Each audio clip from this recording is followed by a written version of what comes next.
You know what breaks my heart? It's listening to my friend's mom talk about how she's started skipping lunch most days.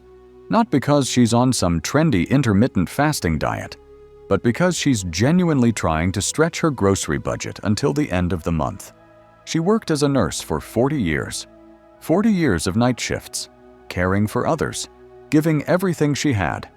And now, she's counting crackers. This isn't supposed to be how the story goes, right? We were all sold this idea. Work hard, save what you can, and you'll get to enjoy your golden years.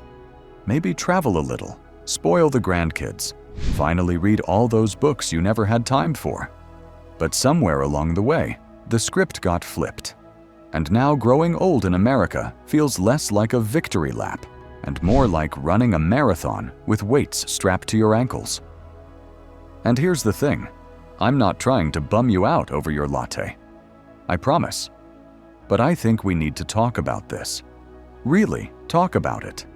Because it's affecting people we love, and someday, it's going to be us. It's not just in your head. Things really are getting expensive.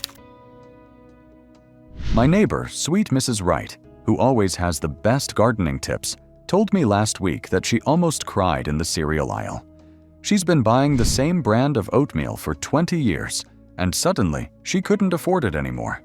She laughed it off, made a joke about fancy oats, but I could see it in her eyes. That mix of frustration and embarrassment that comes when you realize you have to make choices you never thought you'd have to make. Everything costs more now, like noticeably more. And when you're living on a fixed income, when that Social Security check is the same every month but the price tags keep climbing, you start feeling like you're on a treadmill that keeps speeding up while you're already out of breath. Sure, there was a small bump in Social Security this year, but you know what? Most of it disappeared into higher Medicare premiums before folks even saw it. It's like getting a raise and finding out your rent went up by the same amount. The hope feels almost cruel sometimes. And don't even get me started on eggs. I mean, when did eggs become a luxury item? My aunt jokes that she guards her carton like it's gold, but honestly, it's not that funny when you're trying to figure out how to get protein in your diet without breaking the bank. Housing. The elephant in the living room. Here's something that keeps me up at night. I know so many older folks who are terrified of losing their homes, not because they're irresponsible or didn't plan, but because life happened. Medical bills piled up. A spouse passed away and the income got cut in half. The property taxes that seemed manageable 10 years ago are now crushing. I met this gentleman at the library, Tom, a retired teacher, who told me he's spending more than half his monthly income just on keeping his apartment. More than half. That means he's playing this impossible game of Tetris with the rest of his bills, trying to figure out what can wait, what can't, and what he can just go without. And you know what really gets me? So many seniors want to stay in their own homes. That's not asking for much, right? To live in the place where you raised your kids, where you know your neighbors, where the mailman knows your name.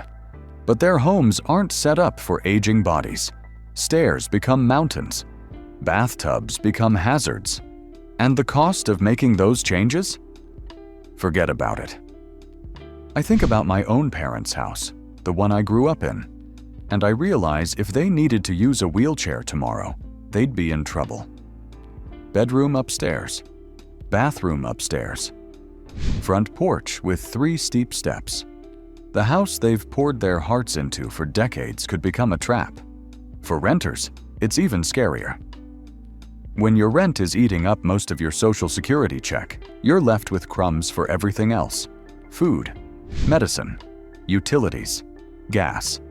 It's Sophie's choice every single month. And the stress of that, it ages you faster than time ever could. The healthcare price tag that never stops growing. Let me tell you about my friend's dad, Ray. Ray worked in construction his whole life, built half the houses in his neighborhood with his own hands. Now his hands shake from Parkinson's, and the medication he needs costs more per month than his first car did. He's got Medicare, sure, but it doesn't cover everything. Not even close.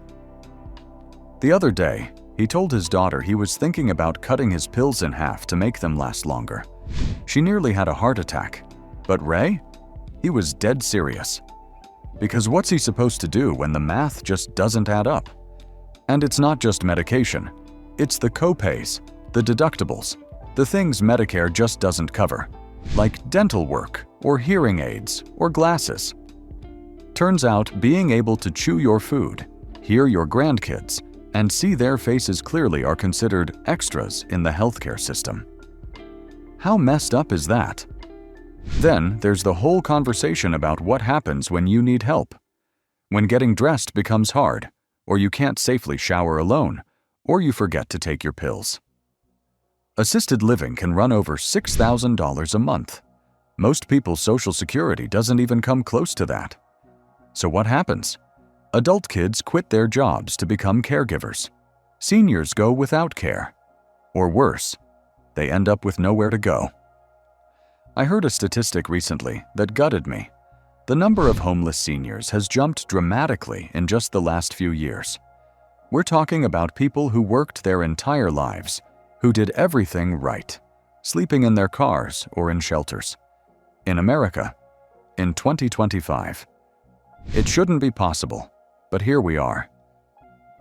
The stress of making impossible choices. What saddens me isn't even the numbers. It's the weight people are carrying, the shame they feel, the exhaustion. My friend volunteers at a senior center, and she says the stories she hears would break you. People who haven't told their kids how bad things are because they don't want to be a burden.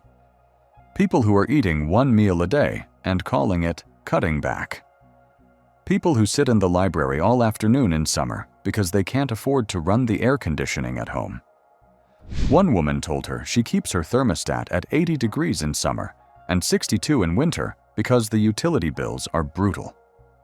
She wears sweaters indoors year-round now. Another guy admitted he's been skipping his diabetes checkups because he can't afford the copay, even though he knows it's risky. These aren't abstract problems. These are your neighbors. My neighbors. Our parents. Our future selves if something doesn't change. And the loneliness of it all makes it worse. When you're embarrassed about your situation, you isolate yourself. You stop going to the senior center because you can't chip in for the potluck. You decline lunch invitations because you can't afford to treat, and you don't want to always be the one being treated. Your world gets smaller and smaller until it's just you and your worries, keeping each other company. So what can we actually do about this? Okay, deep breath. I know this has been heavy, and I promised to keep things light. But stick with me, because here's where it gets hopeful. There are solutions, real ones. We're not helpless here. First, we need way more affordable housing designed for seniors. Not nursing homes.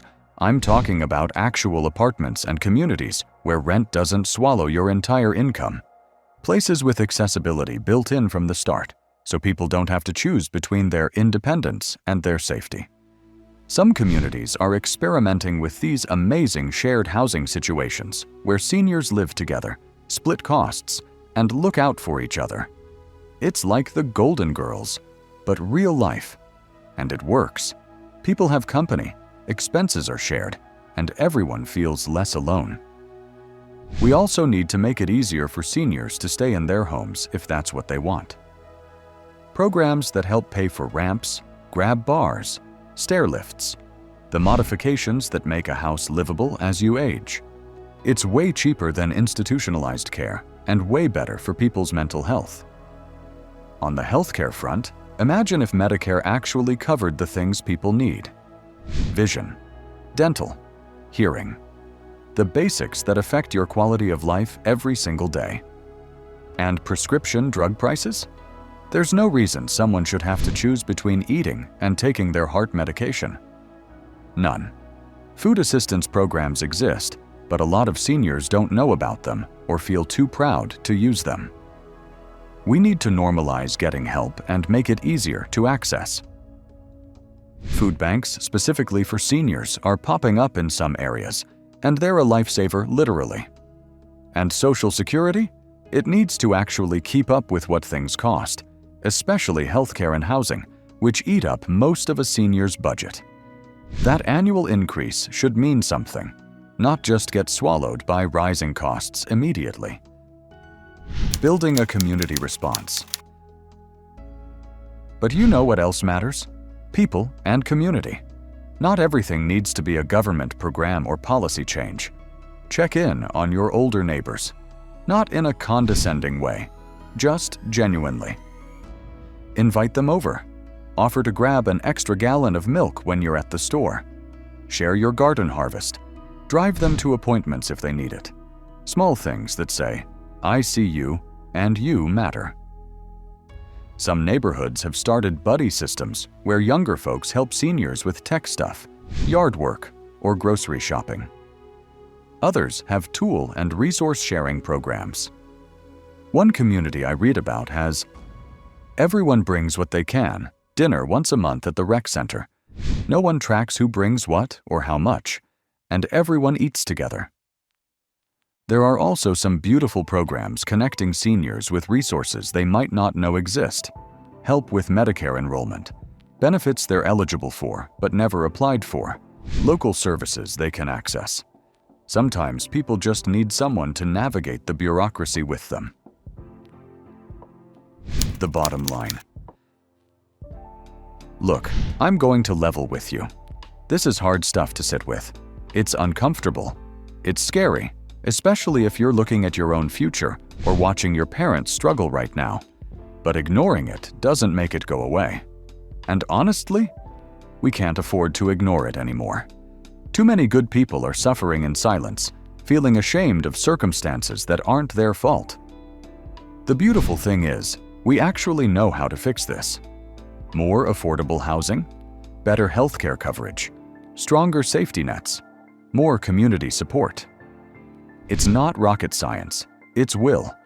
It's deciding that people matter more than balance sheets, that dignity shouldn't be a luxury item. And it starts with conversations, with caring, with refusing to accept that this is just how it is. So yeah, bring it up at brunch. Talk about it on your morning walk. Share these stories, because the more we talk about it, the harder it becomes to ignore. And the harder it is to ignore, the more likely we are to actually do something about it.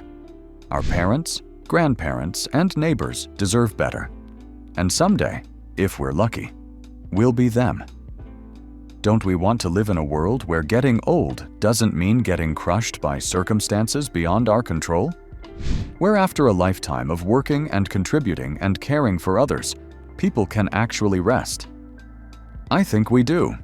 I think we're better than this. We just have to prove it.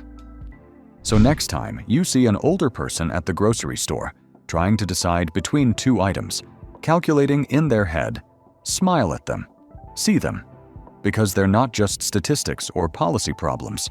They're us in a few decades, and they deserve so much better than what we're giving them right now. Let's be the generation that changes this story. So what do you think of it? Do you have anything to add? Let me know in the comment section below, and we might just have better and easier solutions to help the cause. Remember, we are all getting to that time. Some quicker, some not so fast, but we all like to be loved, just like they deserve it now. Do like and share if you like me to do more such videos.